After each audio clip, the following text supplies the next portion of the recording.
Everyone ignored the janitor, until one day, he sat on the cold floor, blowing bubbles to calm a little girl having a meltdown.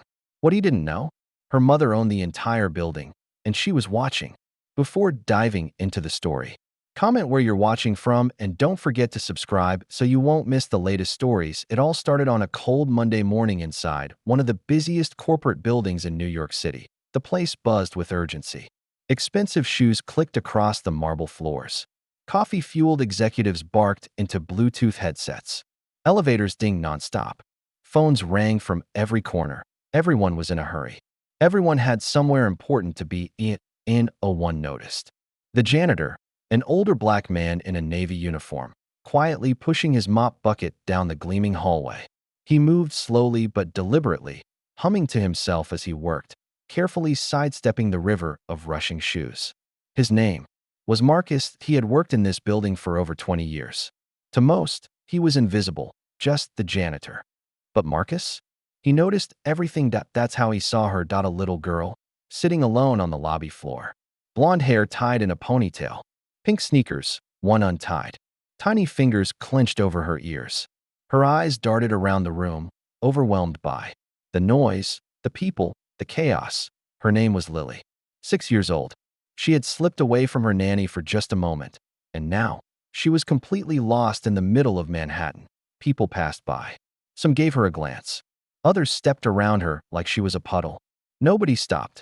Nobody, except Marcus. He knelt down beside her slowly, so he wouldn't startle her. "You okay, little one?" he asked softly, voice deep and warm like a lullaby. Lily didn't answer. She didn't even look at him. She just kept rocking and covering her ears. Marcus didn't push. He didn't ask again. Instead, he did something unexpected. He reached into his back pocket and pulled out a small plastic container. Inside, a bubble wand and a tiny bottle of soap. He dipped the wand in, raised it to his lips, and blew. 1, 2, 3 bubbles floated gently into the air, shimmering under the lobby lights. Lily blinked. Her rocking slowed. Her hands dropped, just slightly from her ears. Marcus smiled and blew more. This time, bigger bubbles. A rainbow of them. They drifted right over her head. She watched, wide-eyed. And then, for the first time, she smiled, still silent. She reached out and popped one with her finger. That's when someone finally noticed. A woman in a sharp navy suit, Lily's mother, rushed into the lobby, panic all over her face. 2 security guards followed close behind. When she saw her daughter sitting on the floor, calm and smiling, she froze. Then she noticed the janitor beside her. Her first instinct was confusion, and then gratitude. Marcus stood up slowly, nodded respectfully, and said, "She was scared. Sometimes all it takes is a little bubble to make the world quiet." The mother looked at him, really looked, for the first time, and her eyes softened. She introduced herself as Rachel Donovan, CEO of a global tech company, Billionaire, one of the youngest female executives in New York. But in that moment, none of that mattered. She was just a mother, thankful someone had cared enough to stop. "Thank you," she said. "Really?" Marcus just tipped his cap and smiled. "All part of the job, ma'am." But that wasn't the end of the story. The next day, Rachel came back. She brought Lily with her, and something else. A manila envelope. Inside was a letter and a contract. Rachel wanted Marcus to join her company, not as a janitor, but as the new head of employee wellness. She had watched the security footage. She saw the way he handled the situation, how he noticed what no one else did. She said her company needed people like him. People who see others. At first, Marcus laughed. "Ma'am, I mop floors." Rachel shook her head. "No, Marcus. You change lives." He took the job. Today, Marcus runs programs that support mental health, emotional intelligence, and empathy in the workplace. He's trained executives, helped launch child-friendly initiatives, built quiet spaces in the company's offices nationwide, and every now and then, you can still catch him blowing bubbles in the lobby. This time, with Lily beside him, holding the wand, because sometimes the smallest act of kindness is the one that changes everything. Marcus had seen the little girl before. She often sat quietly near the farm marble wall of the lobby, a small figure in a pink dress, hair tied neatly in a ponytail, with big, anxious eyes. There was usually a nanny beside her, sometimes a bodyguard, but always the same look on her face, distant, overwhelmed, as if the world moved too fast for her to catch up that he never intruded. Just offered a soft nod or a kind smile as he walked past with his mop bucket. That was enough. But today was different. Today, the girl was alone. And she wasn't just quiet. She was distressed. She sat on the cold floor, legs pulled tightly to her chest, shoulders hunched. Her little hands were clamped over her ears, and her body rocked gently forward and back, trying to soothe herself against the chaos of the towering corporate world around her. Phones rang. People talked loudly. Heels clacked against the tile. No one stopped. No one noticed, except Marcus, that he slowly parked his cart to the side and approached. Not too fast, not too close. He understood this kind of silence. He had seen it before in his own family. His nephew, Jordan, had autism. Crowds, noise, sudden movement. All of it could feel like thunder to someone like him. Marcus didn't speak. He didn't ask questions. He simply knelt down beside the girl, moved gently, calmly. From a small side compartment in his janitor's cart, he pulled out a bottle of soap bubbles. The same little bottle he always kept on him for emergencies, not for cleaning, but for connection. That he opened it, dipped the plastic wand into the liquid, and with one long breath, blew a stream of shimmering bubbles into the air. The effect was instant. Lily looked up, her eyes locked onto the floating orbs, tiny, weightless, glimmering, under the lobby lights. Each one danced in the air like a tiny planet made of glass and color. Her rocking slowed. Her grip on her ears loosened. She leaned forward, eyes wide, not with fear this time, but with wonder. She didn't smile, not yet, but she reached out, just barely. And then, with the softest tap, she caught one on her palm and watched it pop into nothingness. Marcus smiled, dipped the wand again, and blew another stream. This time with bigger bubbles, letting them swirl lazily down. To her level, that's when she laughed, not loudly, not for long, but it was there. A gentle, delighted giggle. And for a second, everything else in the world seemed to stop. Unbeknownst to Marcus, they weren't alone. Across the lobby, behind a towering pillar of glass and steel, a group of suited men stood silently around a tall woman in an all-black power suit. Victoria Hale, founder and CEO of Hale Enterprises, one of the richest and most powerful women in America. Her name alone carried weight on Wall Street. But here, in this moment, she wasn't a titan of industry. She was just a mother whose world had frozen. She had just exited an elevator, expecting to pick up her daughter for the day's therapy appointment. But instead of finding Lily tense and withdrawn, as always, she found her laughing at bubbles. That Victoria's security team reacted quickly, ready to approach the janitor. One of them even took a step forward, but Victoria lifted a single hand. Wait. Her voice was calm, controlled, but her eyes never left Lily. She had never, not once, seen her daughter smile in public, and now here she was, on the cold lobby floor, laughing with a janitor blowing soap bubbles. There was no therapy involved, no specialists, no assessments, just a simple act of kindness, done without expectation. Victoria stepped forward slowly, taking it in, as if afraid to break the spell. Marcus noticed her then. Their eyes met. She looked at him for a long moment. Not as a CEO, not as someone above him, but as a mother whose heart had just been touched in a way money never could. And Marcus? He gave a small nod. She was overwhelmed, he said quietly. Sometimes, you just need something soft to break the noise. Victoria didn't speak right away. Then she lowered herself to her knees beside her daughter. Lily turned, smiled again, and pointed at the bubbles. And in that moment, surrounded by suits and skyscrapers, something changed, not just for Lily, but for everyone watching. And for Marcus, this would be just the beginning. Victoria approached quietly, almost reverently, as if any sudden movement might break the fragile moment unfolding before her. Lily now sat cross-legged beside Marcus, her small fingers gripping a spare bubble wand he had handed her. She dipped it into the plastic bottle, clumsily imitating his slow, practiced motions. Most of her bubbles popped too quickly, but she didn't mind. She giggled every time one made it more than a few inches into the air. Marcus didn't say much. He didn't have to. He let her play, guiding her gently with small gestures and smiles and no words. Just bubbles, peace, and presence. Victoria watched them with a look Marcus had seen before, but never on someone like her.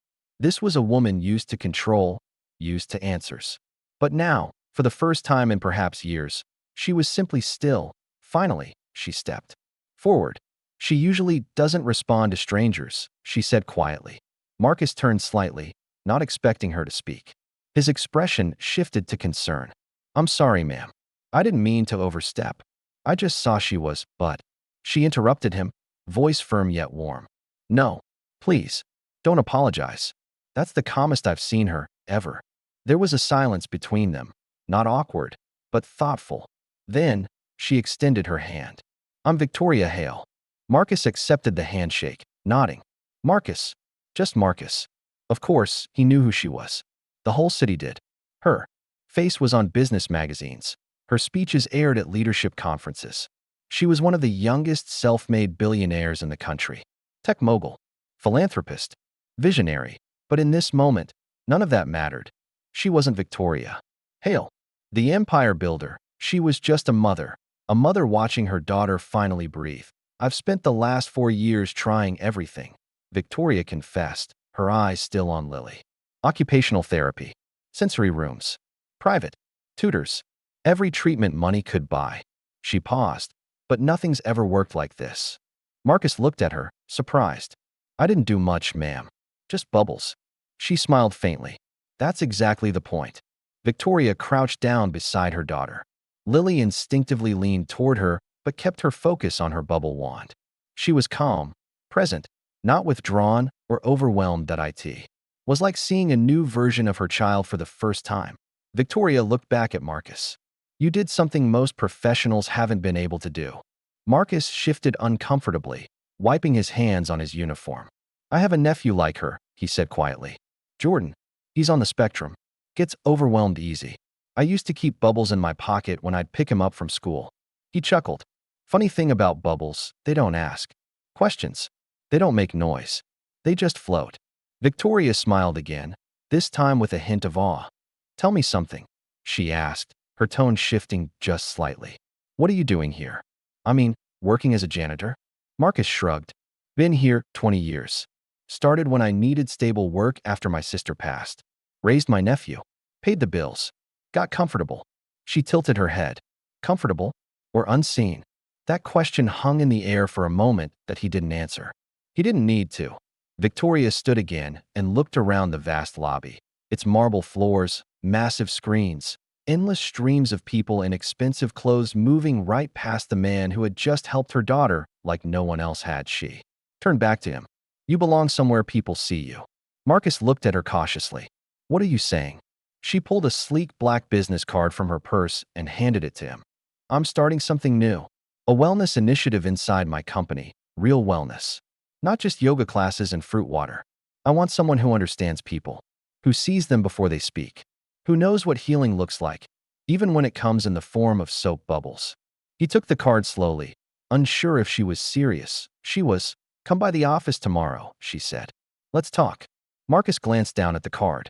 I clean floors, Ms. Hale. No, she said softly, meeting his eyes. You lift people. Then, with a final smile, she knelt to hug her daughter, who was now blowing her biggest bubble yet, beaming with pride as it floated higher than all the others. For the first time in years, Victoria didn't feel like she had to fix her daughter. She just had to see her. And today, thanks to a janitor with a bubble wand, she finally did. Later that week, Marcus received a call he never expected. It came through the front desk. Not through his dusty flip phone, but via building security. They asked him to report to the top floor, the executive suite. That he blinked. You sure you got the right Marcus? He asked the receptionist. She smiled. Yes, sir. The CEO asked for you personally. With his heart pounding and mop handle still in hand, Marcus took the private elevator up, something he'd never even laid eyes on, much less ridden. The doors opened into a sleek, silent corridor lined with modern art and glass walls. The air smelled like polished wood and powered. He stepped in, unsure what to expect, and there they were. Victoria Hale, standing near a long table with floor-to-ceiling views of the Manhattan skyline, and Lily, waiting beside her. The moment she saw Marcus, Lily's face lit up. Without hesitation, She ran across the room and wrapped her tiny arms around his leg. Marcus froze for a second, then slowly knelt down and smiled. "Hey, little star," he said, pulling a bubble wand from his pocket. Just like always, she squealed with joy and took it eagerly, already spinning toward the glass wall to blow bubbles against the view of the city. Marcus looked up, still kneeling. "She's doing better?" Victoria nodded, smiling. "She hasn't stopped talking about you. She keeps asking if you're coming back. You've made quite the impression." Marcus stood, a little unsure of what to do with his hands in a room like this. "Have a seat, Marcus," Victoria said, motioning to a chair at the long table. He hesitated. "Ma'am, I'm not sure I belong up here." But she shook her head. "You do. That's why I asked you here." As he sat down, she slid a folder toward him. Inside were documents, pages of proposals, project outlines, and something else. A copy of his old college transcripts. "I did some digging," she said. "You studied childhood development. 2 years. Great grades. But then you dropped out." Marcus nodded slowly. His voice was quiet. "Had to take care of my nephew. My sister passed, and, well, life happens. Money was tight. Degree didn't feed us." Victoria leaned forward. Her voice softened.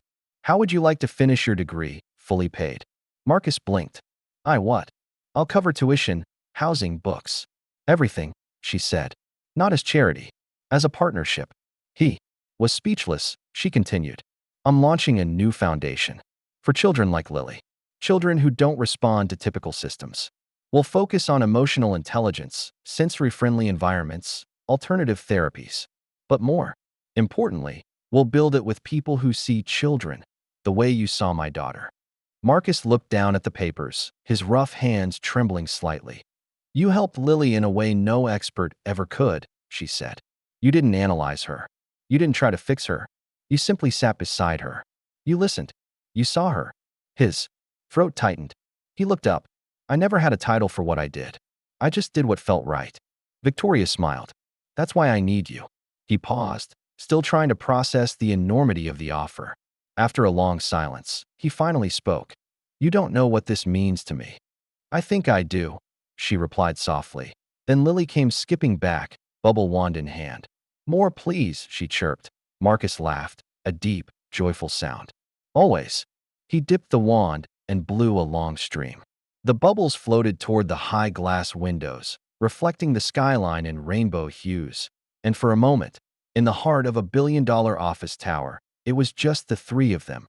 A janitor, a little girl, and the CEO whose life had quietly been changed forever. That day marked the beginning of something new, not just for Marcus, not just for Lily, but for every child who had ever been misunderstood, and for every adult who believed the only qualifications that matter come from the heart. A year later, Marcus walked through the same glass doors he used to mop around every morning. But this time, he wasn't wearing his navy blue janitor uniform. He wore a tailored gray suit, carried a laptop bag instead of a mop bucket, walked with quiet confidence instead of practiced humility. He still nodded at the front desk security guard, the same one who used to buzz him in with barely a glance. Only now, the guard stood and smiled wide. "Good morning, Mr. Johnson." Because Marcus Johnson was no longer invisible, he was now the lead coordinator of the Lilly Foundation, a groundbreaking nonprofit housed on the 25th floor of Hale Enterprises. A foundation dedicated to helping neurodiverse children, particularly those on the autism spectrum, through empathy-driven support, sensory-inclusive programs, and parent education initiatives. Marcus didn't come from a long list of degrees or elite internships. He came from lived experience, from love, from quietly showing up, day after day, for those who didn't have a voice. And that made all the difference in his new role. Marcus traveled to schools across the country. He trained therapists on emotional de-escalation techniques. He helped educators build calm corners in classrooms. He consulted on new toy designs that catered to kids with sensory needs. He even spoke at major conferences, standing on stages he never imagined himself on, telling stories about Lily and Jordan and all the children who just needed someone to sit beside them, without judgment. But titles and stages never changed him. He still arrived early, still greeted the janitorial team by name, still kept a bubble wand in his pocket, just in case. And most importantly, he still made time for Lily. Every week, without fail, she'd run into his office squealing, "Uncle Bubbles." And every time, Marcus would pause whatever he was doing, smile, and blow bubbles until she was laughing so hard she couldn't breathe. Lily had changed, too. Gone was the withdrawn little girl rocking in the corner. Now she was thriving. Still sensitive, still quiet, but more confident, more joyful. She loved painting, took ballet classes, started writing stories about magical bubble forests and gentle giants who protected children. She even helped design the foundation's logo, a single bubble floating beside a heart. Victoria Hale never forgot where it all started either. Though still a high-powered CEO, she had softened. She spent more time with Lily, became the foundation's top donor. And when reporters asked her what inspired it all, she always gave the same answer. "It wasn't me. It was a janitor who saw my daughter before anyone else did." And that's what made Marcus's story go viral. Not because he worked for a billionaire, not because of glossy headlines or corporate backing, but because his story reminded people of something we all forget far too often: that the smallest act of kindness can change someone's entire world. He didn't perform miracles. He didn't use money or titles. He didn't write a best-selling book. He knelt down beside a child who was hurting. He blew bubbles. And from that one simple act, an empire of empathy began. People across the country shared the story. Parents cried watching the footage. Teachers started carrying bubble wands in their desks. Therapists added the Lily method to their sessions. Even schools adopted policies influenced by Marcus's training. But through it all, Marcus remained humble. When asked how it felt to go from janitor to director, he always said the same thing: "I never stopped being me. I just changed uniforms." He didn't want awards. He didn't want praise. He just wanted children like Lily to know they weren't broken. They were simply waiting to be understood. And so, every morning, Marcus still walked the marble halls of that towering building. Not to clean them, but to build something within them, a space where compassion led, where empathy wasn't an afterthought, but the foundation. Because in a world obsessed with speed, noise, and success, Marcus reminded us that slowing down can be the most radical act of all, that seeing someone, truly seeing them, matters, and that kindness costs nothing, but means everything. If this story touched your heart, don't forget to like, comment, and subscribe. We share real stories that remind us all of what truly matters in life. Because behind every smile, every second chance, and every bubble, there's a lesson worth holding on to. Kindness floats, just like bubbles. Pass it on.